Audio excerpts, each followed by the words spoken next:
दोस्तों आज की जो कहानी है वो बहुत ही इंस्पिरेशनल है और मैं 100% श्योर हूँ कि ये कहानी सुनकर आप भी सोच में पड़ जाएंगे कि ऐसा भी हो सकता है।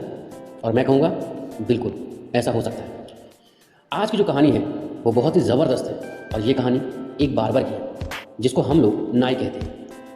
एक बच्चा जिसने 7 साल की उम्र में अपने पिता को खो दिया, लेकिन वो कहते हैं ना, जिसमें कुछ करने का जज्बा होता है और लगन होती है तो वो एक दिन सफल ज़रूर होता है।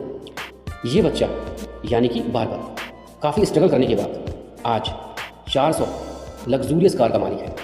लेकिन आज वो बच्चा नहीं है, he has become a very successful man. तो वो चलिए आज स्टार्ट करते हैं इन्हीं की कहानी।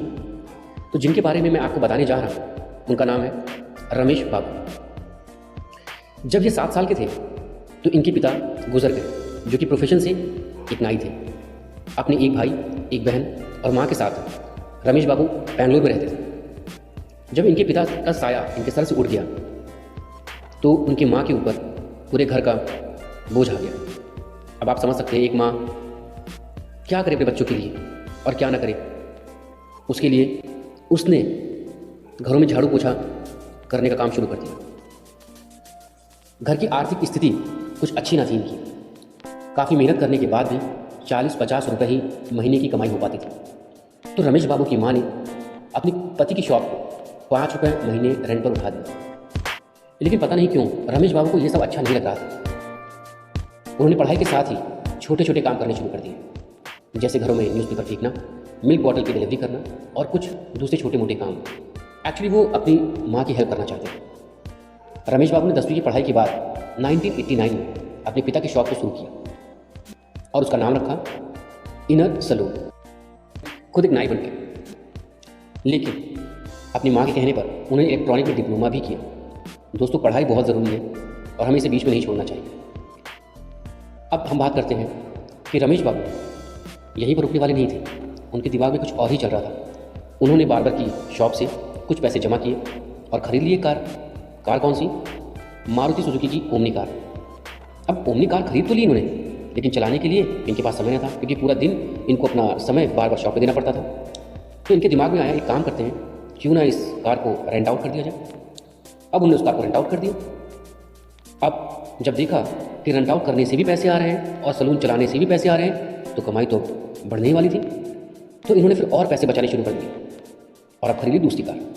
फिर क्या, उन्होंने अपने इस बिजनेस को बढ़ाना शुरू कर दिया और 2004 में उन्होंने एक लग्जरी कार खरीदी। उनकी फर्स्ट लग्जरी कार थी मर्सिडीज ई क्लास सीडान, जो कि 38 लाख रुपए की थी। दोस्तों अब आप सोच रहे होंगे कि एक बार्बर ने 38 लाख की कार खरीद ली, मजाक है। But I would say everything is possible. Everything is possible in this world.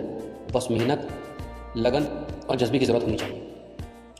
तो चलिए आते हैं रमेश बाबू के पास।